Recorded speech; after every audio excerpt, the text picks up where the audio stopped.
بسم اللہ الرحمن الرحیم۔ سامعین کرام، آپ سن رہے ہیں مرزا امجد بیگ ایڈووکیٹ کی کہانیوں کے سلسلے میں ایک اردو کہانی جرنر باز۔ یہ اس سلسلے کی دوسری قسط ہے۔ مجھے امید ہے آپ کو میری یہ کاوش پسند آ رہی ہوگی۔ صفدر نے بدستور سنجیدہ لہجے میں کہا، لگتا ہے تمہیں اس قسم کا کوئی تلخ تجربہ ہو چکا ہے۔ سندل کے چہرے پر ایک رنگ سا آ کر گزر گیا۔ اس نے مضبوط لہجے میں کہا، اللہ کا شکر ہے میں ابھی کسی باس کی محبوبہ کا درجہ حاصل نہیں کر سکی، لیکن جاننے کے لیے ذاتی تجربہ ضروری نہیں۔ انسان کو اللہ نے آنکھیں اور کان دیے ہیں، سوچنے سمجھنے کی صلاحیت کیوں دی ہے؟ دوسروں کے تجربات سے بھی تو بہت کچھ سیکھا جا سکتا ہے۔ یقیناً، وہ قطعیت سے بولا، میں تمہاری اس بات سے اتفاق کرتا ہوں اور اس بات کا بھی اعتراف کرتا ہوں کہ تم ایک ذہین لڑکی ہو۔ میں تمہاری ذہانت سے بہت متاثر ہوا ہوں۔ شاید یہ تمہارے حسن اور ذہانت کا امتزاج ہے جس نے مجھے تمہاری طرف مائل کیا ہے۔ میں واقعی تم سے محبت کرنے لگا ہوں سندل۔ صفدر کے لہجے میں اتنی شدت تھی کہ سندل کو لگا وہ 100% سچ بول رہا ہے۔ اس کا دل فرط جذبات سے دھڑکنے لگا۔ ایک لڑکی کے لیے یہ بڑے فخر کا مقام ہوتا ہے کہ کوئی پوری سچائی کے ساتھ اس کے سامنے اقرار محبت کرے، اور سامنے والا شخص اگر صفدر بیگ کی طرح ہینڈسم، تعلیم یافتہ اور دولت مند بھی ہو تو اس فخر میں 8 چاند لگ جاتے ہیں۔ لیکن سندل کوئی نادان لڑکی نہیں تھی کہ اس قسم کی باتوں پر آنکھ بند کر کے یقین کر لیتی۔ اس نے اپنے دل کی حالت کو قابو میں رکھتے ہوئے کہا، میں کیسے یقین کر لوں کہ آپ کو مجھ سے محبت ہو گئی ہے، کیونکہ میں جانتی ہوں مجھ میں ایسی کوئی خاص بات نہیں ہے۔ تمہاری خاص بات تمہیں نظر نہیں آ سکتی، وہ فلسفیانہ انداز میں بولا۔ آنکھیں ہمیں ہر منظر دکھاتی ہیں مگر خود کو نہیں دیکھ سکتی۔ پھر اچانک اس نے سوال کیا، کیا تم اپنی آنکھ کو دیکھ سکتی ہو؟ سندل نے بے اختیار پلکیں جھپکائیں اور نفی میں سر ہلاتے ہوئے بولی، کوئی اپنی آنکھیں کس طرح دیکھ سکتا ہے؟ اس کے لیے آئینے کی ضرورت ہوتی ہے۔ ایگزیکٹلی، وہ میز پر ہاتھ مارتے ہوئے بولا، میں یہی بات تو تمہیں سمجھانے کی کوشش کر رہا ہوں۔ خود کو دیکھنے کے لیے کسی دوسرے دل کی ضرورت ہوتی ہے۔ تمہارا حسن، ذات کی خوبیاں اور شخصیت کی کشش میرے دل کے آئینے میں اجاگر ہو رہی ہے، اور اسی بنا پر مجھے تم سے محبت ہو گئی ہے۔ سندل اپنی اس شاعرانہ تعریف پر شرما کر رہ گئی۔ اس شرماہٹ میں ایک عجیب قسم کی سرشاری بھی شامل تھی، گویا اس نے صفدر بیگ کے سامنے ہتھیار ڈال دیے تھے۔ صفدر نے کہا، میں اپنی محبت کو ثابت کرنے کے لیے اس سے زیادہ الفاظ استعمال نہیں کر سکتا۔ ہاں، تمہارے پاس آزمائش کا کوئی طریقہ ہو تو مجھے اس میں سے گزار سکتی ہو۔ سندل خاموشی سے سر جھکا کر اس کمرے سے نکل آئی۔ وہ صفدر بیگ کے کمرے سے تو نکل آئی تھی، لیکن اس کی یاد بھی سندل کے ذہن میں سے چپک کر باہر آ گئی تھی، اور پھر یہ یاد اس کے ساتھ گھر تک چلی گئی۔ چند روز تک یہ یاد اس کے ساتھ گھر، دفتر اور دفتر سے گھر جاتی آتی رہی۔ دفتر میں صفدر بیگ سے سامنا ہونا ناگزیر تھا، لہٰذا اس کی یاد گاہے بگاہے تجدید ہوتی رہی۔ گھر میں تنہائی میسر آتے ہی جب وہ صفدر کے بارے میں سوچتی تو اس کا دل بے طرح دھڑکنے لگتا۔ ایک ہفتے بعد وہ اس نتیجے پر پہنچی کہ اسے بھی صفدر بیگ سے محبت ہو گئی تھی۔ ایک روز سندل نے نہایت بہادری کا مظاہرہ کرتے ہوئے صفدر سے سوال کیا، اگر میں یقین کر لوں کہ آپ کو مجھ سے واقعی محبت ہو گئی ہے تو آپ اپنی اس محبت کے بدلے میں مجھ سے کیا چاہیں گے؟ وہ اس وقت صفدر بیگ کے کمرے میں بیٹھی تھی اور ابھی تک اس نے صفدر کو اپنے دل کے احوال سے آگاہ نہیں کیا تھا، تاہم اشاروں کنایوں سے اس نے اتنا ضرور واضح کر دیا تھا کہ وہ بھی صفدر کو پسند کرنے لگی ہے، یا کم از کم اس نے صفدر کے اظہار محبت سے کوئی غلط مطلب نہیں نکالا۔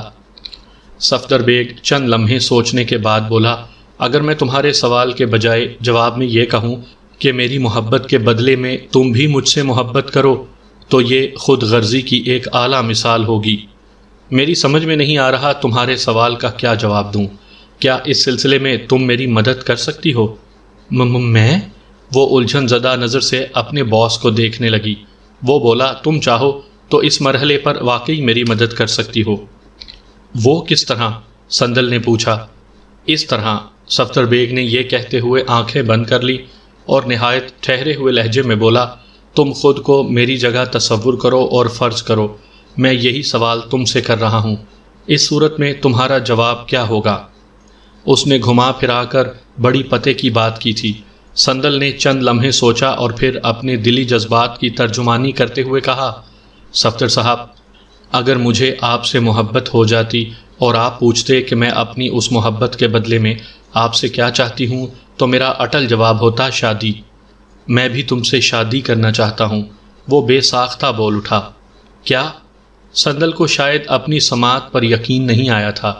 وہ تھوڑی دیر تک جذب کے عالم میں سندل کو تکتا رہا، پھر ایک ایک لفظ پر زور دیتے ہوئے بولا، یقین کرو سندل، میں تم سے شادی کرنا چاہتا ہوں۔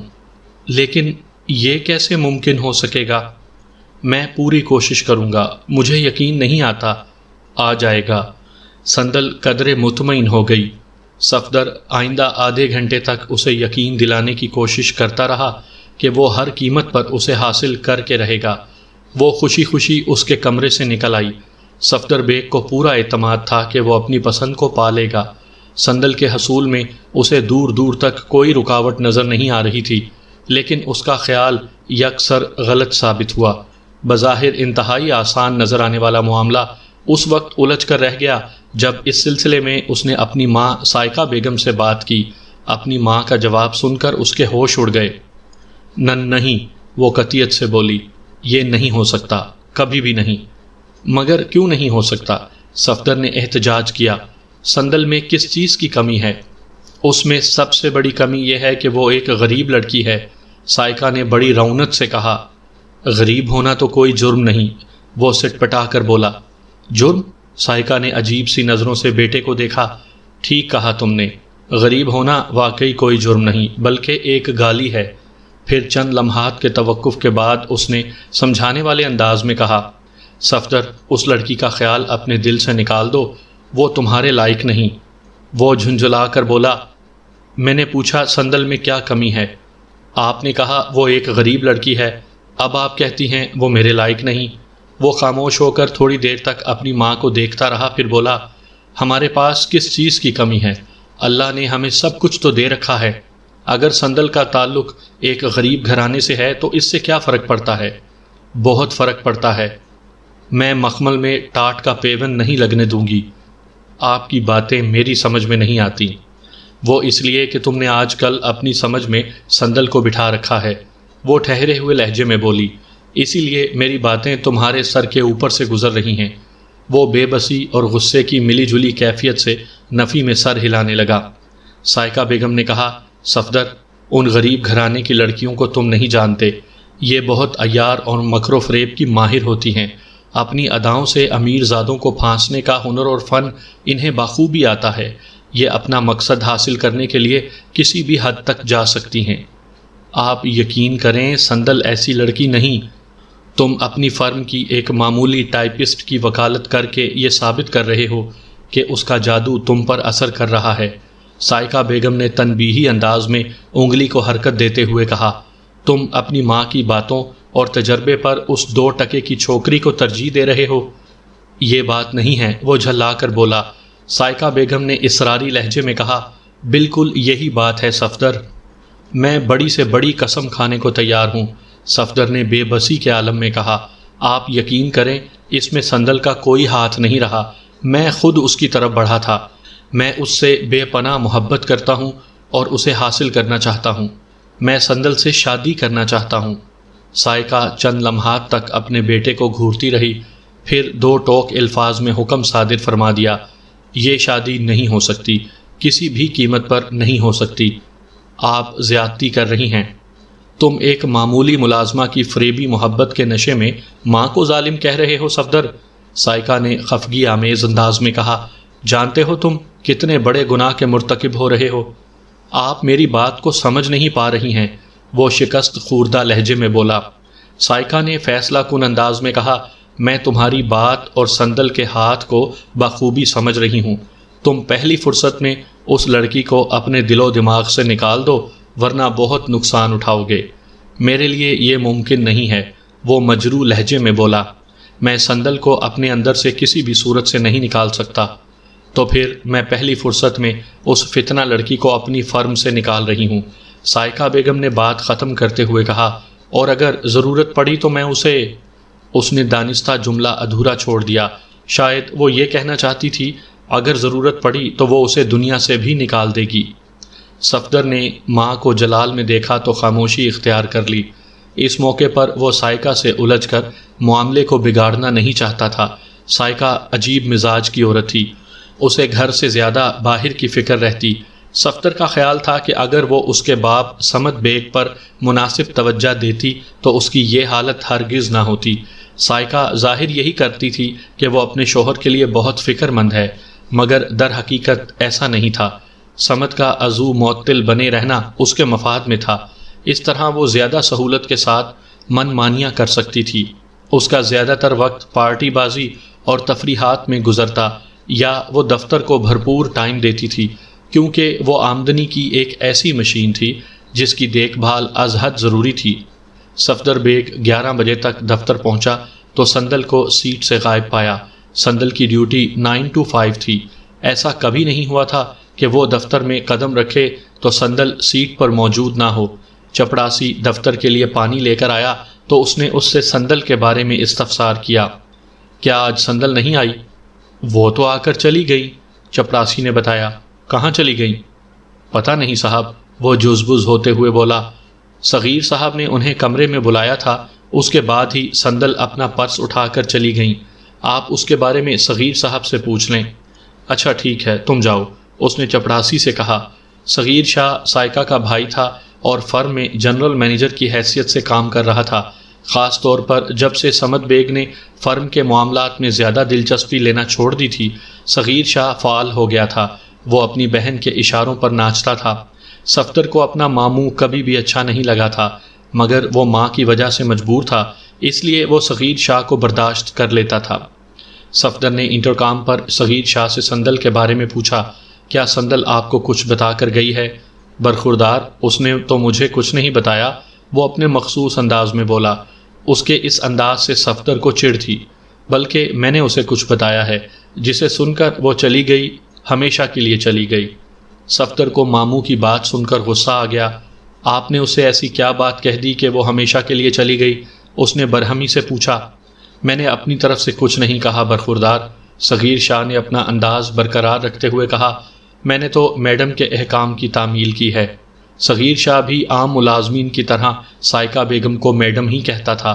شاید اس سے وہ یہ ظاہر کرنا چاہتا تھا کہ وہ بہن کا بہت زیادہ احترام کرتا ہے اور آفس ڈیکورم کی پابندی خود پر بھی لازمی سمجھتا ہے۔ گزشتہ روز سائقہ اپنے عزائم کا کھل کر اظہار کر چکی تھی، تاہم پھر بھی صفدر بیگ نے تصدیق کرنا ضروری سمجھا اور صغیر شاہ سے پوچھا، میڈم نے آپ کو سندل کے بارے میں کیا احکام دیے تھے؟ ڈسمس، فنش، وہ ایک ایک لفظ پر زور دیتے ہوئے بولا۔ میڈم نے رات ہی فون کر کے مجھے یہ فرض سونپ دیا تھا، میں نے آتے ہی اس کا حساب کر دیا۔ وہ چلی گئی، اب ہمیں اپنے آفس کے لیے ایک نئی ٹائپسٹ کی ضرورت ہے۔ میں نے اخبار کے لیے اشتہار بک کروا دیا ہے، کل سے امیدوار آنا شروع ہو جائیں گے، آپ انٹرویوز کے لیے تیار ہو جائیں۔ اس کے لہجے میں پوشیدہ طنز کو صفدر نے فوراً محسوس کر لیا۔ یہ نیک کام بھی آپ ہی کریں صغیر صاحب، اس نے جھلاہٹ امیز انداز میں کہا اور ریسیور کو کریڈل کر دیا۔ وہ سارا دن صفدر نے دفتر میں بے چینی سے گزارا۔ دوسرے روز اس کے لیے سندل کا فون آ گیا۔ نہایت ہی مختصر گفتگو کر کے انہوں نے کسی پرسکون مقام پر ملاقات طے کر لی۔ شام 5 بجے وہ دونوں اعلیٰ درجے کے ایک ریسٹورانٹ میں آمنے سامنے بیٹھے تھے۔ صفدر نے اس سے بھرپور ہمدردی کا اظہار کرتے ہوئے کہا، یہ سب کچھ ممی کی وجہ سے ہوا ہے، لیکن تم فکر نہ کرو، میں ایک آدھ دن میں تمہیں کسی بھی اچھے آفس میں رکھوا دوں گا، میرے تعلقات بہت دور تک ہیں۔ وہ گہری سنجیدگی سے بولی، صفدر، مجھے فی الحال نوکری کی نہیں بلکہ تمہاری ضرورت ہے۔ جب سے وہ دونوں آپس میں بے تکلف ہوئے تھے، سندل آپ سے تم پر اتر آئی تھی۔ تمہارے تعلقات بہت دور تک ہیں، یہ بات مجھے بھی معلوم ہے، مگر میں چاہتی ہوں کہ تمہارے تعلقات جلد از جلد مجھ تک محدود ہو جائیں۔ میں خود بھی یہی چاہتا ہوں کہ جلد از جلد ہماری شادی ہو جائے، صفدر نے صد کے دل سے کہا۔ اسی سلسلے میں نے اپنی ممی سے بات کی تھی، جس کے نتیجے میں دوسرے روز تمہیں ملازمت سے برخاست کر دیا گیا۔ اس کا مطلب سمجھتی ہو نا؟ خوب اچھی طرح سمجھتی ہوں، وہ گھمبیر آواز میں بولی۔ تمہاری ممی اور میری سابق میڈم اس رشتے کے لیے تیار نہیں ہیں۔ تمہارا اندازہ بالکل درست ہے۔ انہوں نے اس انکار کی کوئی وجہ تو بتائی ہوگی۔ صفدر نے نگاہ چراتے ہوئے کہا، معاشی اور معاشرتی تضاد۔ اوہ! سندل ایک گہری سانس لے کر رہ گئی تھی، پھر پوچھا، اس کا مطلب ہے وہ تمہاری شادی کسی بہت ہی مالدار گھرانے کی لڑکی سے کروانا چاہتی ہیں؟ نظر تو یہی آ رہا ہے، صفدر نے کہا، لیکن میں صرف اور صرف تمہیں سے شادی کروں گا۔ سندل نے استفسار کیا، تمہاری ممی نے تمہارے لیے کوئی لڑکی تو دیکھی ہوگی؟ فی الحال یہ بات میرے علم میں نہیں، وہ پوری سچائی سے بولا۔ اگر ان کی نظر میں کوئی لڑکی ہے بھی تو اس کا ذکر ابھی میرے سامنے نہیں آیا۔ اب آئے گا، بہت جلد آئے گا، سندل نے پرسوچ انداز میں کہا۔ صفدر نے تسلی آمیز لہجے میں کہا، تم فکر نہ کرو سندل، میں ہر قیمت پر تمہیں اپناؤں گا، چاہے اس کے لیے مجھے پورے زمانے کی مخالفت مول کیوں نہ لینی پڑے۔ دیکھو صفدر، میں ایک حقیقت پسند لڑکی ہوں۔ سندل یکدم بہت سنجیدہ ہو گئی۔ میرا اب تک کا تجزیہ یہ ہے کہ تمہارے گھر کے سارے فیصلے تمہاری ممی ہی کرتی ہیں۔ گھر کیا، آفس اور فرم کے معاملات میں بھی وہی اتھارٹی ہیں۔ تمہارے ڈیڈی کی حیثیت شامل باجا سے زیادہ نہیں، وہ ایک خاموش شو پیس کی مانند اس سیٹ اپ میں موجود ہیں۔ ان حالات میں تمہارے لیے بہت مشکلات پیدا ہو جائیں گی۔ وہ چند لمحے خاموش رہ کر کسی سوچ میں ڈوبی رہی، پھر ایک طویل سانس خارج کرتے ہوئے بولی، میں کسی نہ کسی طرح اپنے والدین کو اس رشتے کے لیے تیار کر لوں گی، یہ میرا تم سے وعدہ ہے۔ لیکن تم کیا کرو گے؟ شادی میں دونوں خاندانوں کی شرکت لازمی ہے، اور شرکت سے قبل ان کی رضامندی ضروری ہے۔ صفدر فیصلہ کن لہجے میں بولا، میں ایک مرتبہ پھر ممی سے بات کروں گا۔ اگر انہوں نے اس سلسلے میں کسی لچک کا مظاہرہ نہ کیا تو پھر میں کوئی انتہائی قدم اٹھا سکتا ہوں۔ مثلاً، وہ اس کی آنکھوں میں جھانکتے ہوئے بولی، ہم کورٹ میرج کر لیں گے۔ Court marriage? سندل نے حیرت سے اس کے الفاظ دہرائے۔ صفدر نے کہا، یہ آخری راستہ تو ہمارے سامنے ہر وقت کھلا ہے نا۔ تم یہ راستہ اس لیے دیکھ رہے ہو کہ تمہاری ممی اس رشتے کو قبول نہیں کر رہی۔ سندل نے کہا، لیکن اس راستے پر چل کر میری پوزیشن خراب ہو جائے گی۔ میں نے کہا نا، میں اپنے والدین کو اس شادی کے لیے تیار کر لوں گی۔ صفدر نے کہا، میں تمہاری پوزیشن کو اچھی طرح سمجھ رہا ہوں۔ فرض کرو اگر تم اپنی کوشش میں کامیاب ہو جاتی ہو تو پھر بھی مسائل تو کھڑے ہوں گے۔ تمہارے والدین یہ ضرور چاہیں گے کہ میرے والدین اس شادی میں پیش ہوں، جو کہ ناممکن ہے۔ ہاں، یہ بات تو ہے، سندل نے پرتشویش انداز میں کہا۔ صفدر بولا، تم فی الحال اپنے ذہن کو کسی پریشانی میں نہ الجھاؤ، میں پہلے ممی سے فائنل بات تو کر لوں، انشاءاللہ کوئی نہ کوئی حل نکل ہی آئے گا۔ سندل قدرے مطمئن ہو گئی۔ 2 روز بعد ایک مناسب موقع دیکھ کر صفدر نے سائقہ سے بات کی۔ سائقہ پتہ نہیں کس مٹی کی بنی ہوئی تھی کہ ٹس سے مس نہ ہوئی۔ وہ اپنی بات پر ڈٹی رہی کہ کسی بھی صورت وہ سندل کو اپنی بہو نہیں بنائے گی، کیونکہ وہ اس گھر اور اس کے بیٹے کے لائق نہیں۔ یہ آپ کا آخری فیصلہ ہے ممی؟ صفدر نے مایوسی سے پوچھا۔ اگر سندل سے شادی کرنے کی اجازت نہ دینے کی بات ہے تو واقعی یہ میرا آخری اور حتمی فیصلہ ہے، وہ 2 ٹوک لہجے میں بولی۔ اور اگر صرف تمہاری شادی کا معاملہ ہے تو میرے ذہن میں اس کے لیے ایک نہایت ہی عمدہ منصوبہ ہے۔ کیسا منصوبہ ممی؟ صفدر نے حیرت بھری نظر سے اپنی ماں کو دیکھا۔ اس نے بتایا، میں تمہاری شادی اپنی مرضی سے کرنا چاہتی ہوں۔ کہاں؟ کس سے؟ ایک سانس میں اس نے 2 سوالات پوچھ ڈالے۔ ہے ایک بہت ہی اچھی لڑکی میری نظر میں، سائقہ نے سنجیدگی سے کہا۔ کون ہے وہ؟ صفدر پوچھے بنا نہ رہ سکا۔ سائقہ نے انکشاف انگیز لہجے میں کہا، اس لڑکی کا نام صدف ہے، تم اسے اچھی طرح جانتے ہو۔ آپ کس صدف کی بات کر رہی ہیں؟ وہ چونک کر بولا، کہیں آپ کا اشارہ صغیر ماموں کی بیٹی صدف کی طرف تو نہیں؟ میں بالکل اسی صدف کی بات کر رہی ہوں۔ کیا میں اس سے شادی کروں گا؟ صفدر نے برا سا منہ بنایا۔ کیوں؟ میری بھتیجی میں کیا خرابی ہے؟ بات خوبی یا خرابی کی نہیں، پھر کیا بات ہے؟ میں صدف کو پسند نہیں کرتا، صفدر نے بیزاری سے کہا۔ وہ ہاتھ نچا کر بولی، تم تو اپنے ماموں کو بھی پسند نہیں کرتے، بلکہ ننہال والوں سے تو تمہیں جیسے خدا واسطے کا بیر ہے۔ تمہارے ددیال کے کرتوت بھی کسی سے پوشیدہ نہیں۔ اپنے شرابی باپ کو ہی دیکھ لو، کیا ہم کسی کو منہ دکھانے کے قابل ہیں؟ سائقہ ایک زبان دراز اور تیز ترار عورت تھی۔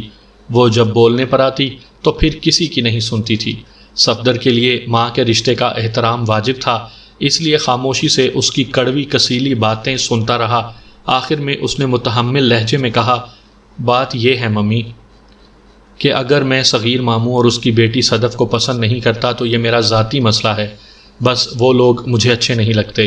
ان کی آڑ میں آپ خوامخواہ ڈیڈی کو برا بھلا کہہ رہی ہیں۔ شراب نوشی کو ہمارے معاشرے میں اچھا نہیں سمجھا جاتا، میں یہ بات مانتا ہوں، لیکن ہم معاشرے کے جس طبقے سے تعلق رکھتے ہیں وہاں یہ عام سی بات ہے۔ اس کی وجہ سے آپ کو منہ چھپا کر جینے کی کوئی ضرورت نہیں۔ اب تم مجھے اچھے برے کی تمیز سکھاؤ گے؟ وہ طیش میں آ گئی۔ آپ میری بات کو غلط رنگ دے رہی ہیں۔ تم کچھ بھی ہو، لیکن ایک بات ذہن نشین کر لو، سائقہ نے گھمبیر آواز میں کہا۔ تم چاہے صغیر اور صدف کو پسند کرو یا نہ کرو، مگر میرے لیے وہ لوگ بہت اہم ہیں۔ تمہارے لیے یہی بہتر ہوگا کہ میری خواہش کے سامنے سر جھکا دو۔ اس کا مطلب ہے کہ آپ کو میری خواہش کا کوئی احساس نہیں۔ تم ابھی نادان ہو، صندل کی مکاری کو محبت سمجھ رہے ہو۔ اگر مجھے اپنی نادانی کے فیصلے پر کبھی پچھتانا پڑا تو آپ سے شکایت نہیں کروں گا۔ میں تمہیں ہرگز اس شادی کی اجازت نہیں دے سکتی، وہ قطعیت سے بولی۔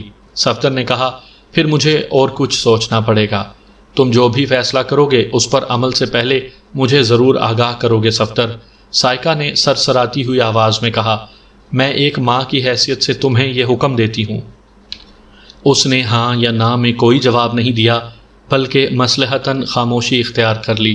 ایک بات وہ اچھی طرح سمجھ گیا تھا کہ صندل کو اپنانے کے لیے اسے عدالت کا دروازہ کھٹکھٹانا پڑے گا، اور کوئی صورت تا حد نگاہ دکھائی نہیں دیتی تھی۔ وہ ماں کو راضی کرنے میں ناکام رہا تھا۔ سائقہ کی مرضی اور شمولیت کے بغیر صندل کے والدین کو مطمئن کرنا ممکن نہیں تھا۔ اس بات کے بھی امکانات نظر نہیں آتے تھے کہ وہ صدیق اور صابرہ کو اعتماد میں لے کر کوئی قدم اٹھائے۔ اس قسم کی صورتحال میں لڑکی کے والدین کوئی رسک لینے کو لیے تیار نہیں تھے۔ اس نے کورٹ میرج کا فیصلہ کر لیا۔ آئندہ روز صندل سے ملاقات ہوئی تو اس نے ساری کہانی سنا ڈالی۔ اس نے خاموشی سے صفدر کی بات سنی اور کہا، صدف کو تو ایک دو مرتبہ میں نے بھی آفس میں دیکھا ہے۔ یہ وہی لڑکی ہے نا جسے ماڈلنگ کا بہت شوق ہے؟ وہ صغیر صاحب سے ملنے آئی تھی۔ تم نے صحیح پہچانا، صفدر نے اسبات میں گردن ہلاتے ہوئے کہا۔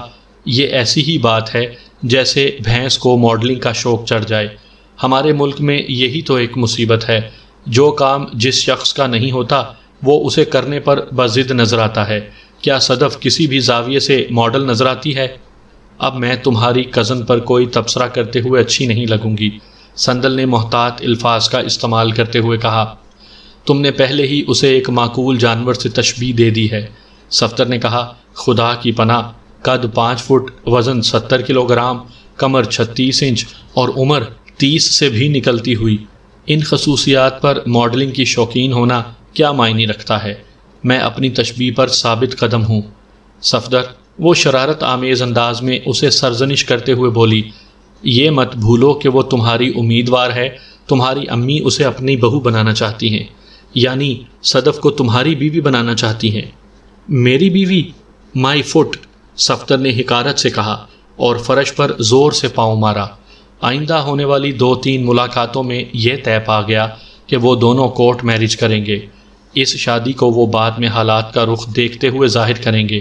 صندل کے لیے اپنے والدین کے علم میں لائے بغیر عدالت میں جا کر شادی کرنا اگرچہ خاصا تکلیف دہ مرحلہ تھا، لیکن اس اقدام کے سوا کوئی چارہ بھی نہیں تھا۔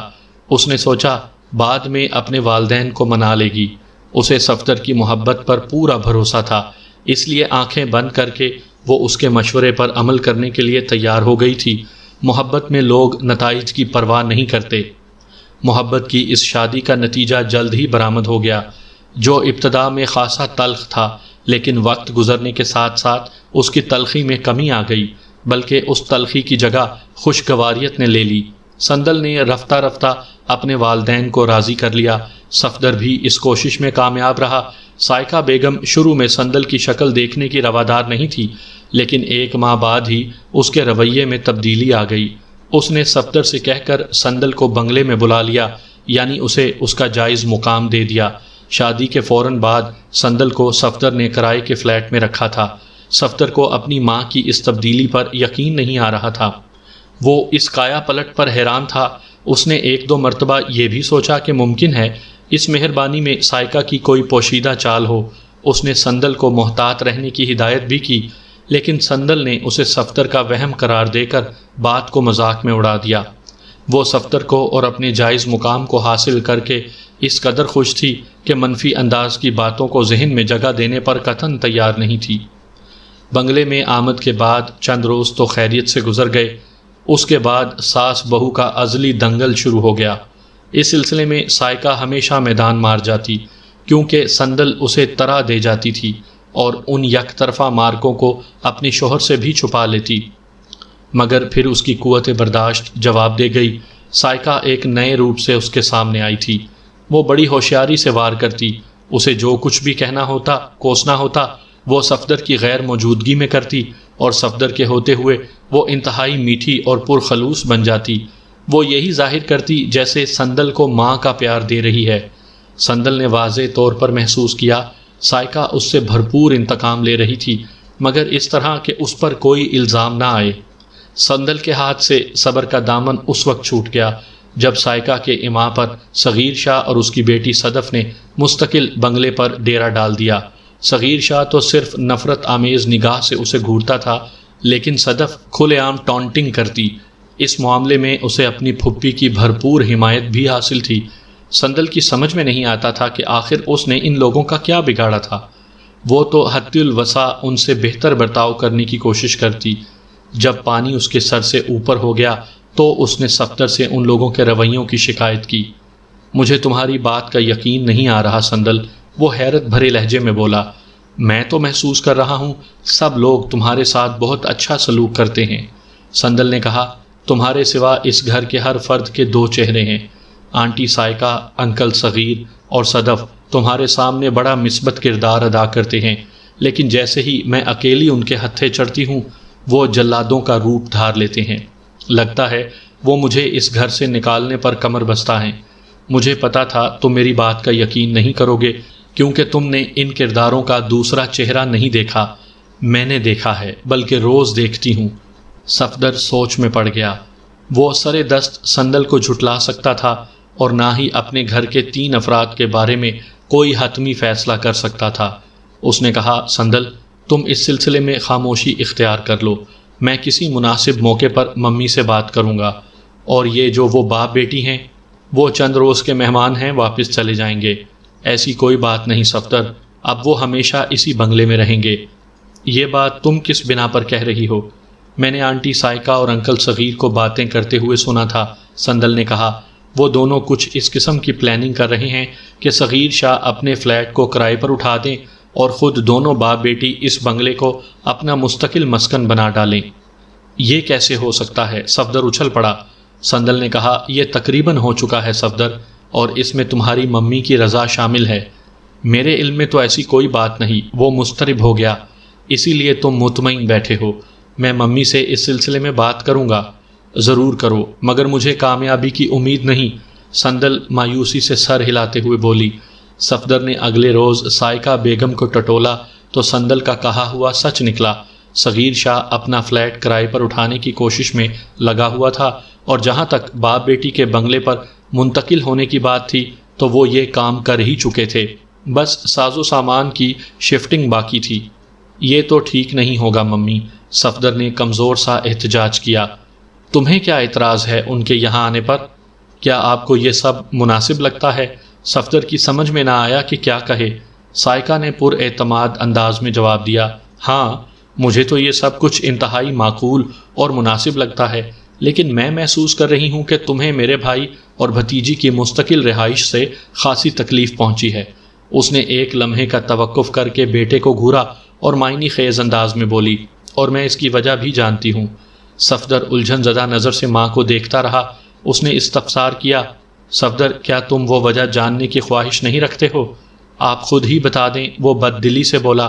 وہ بولی، اس سلسلے میں سندل نے تمہارے کان بھرے ہوں گے۔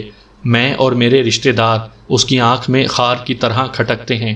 ایسی کوئی بات نہیں ممی۔ بالکل ایسی ہی بات ہے۔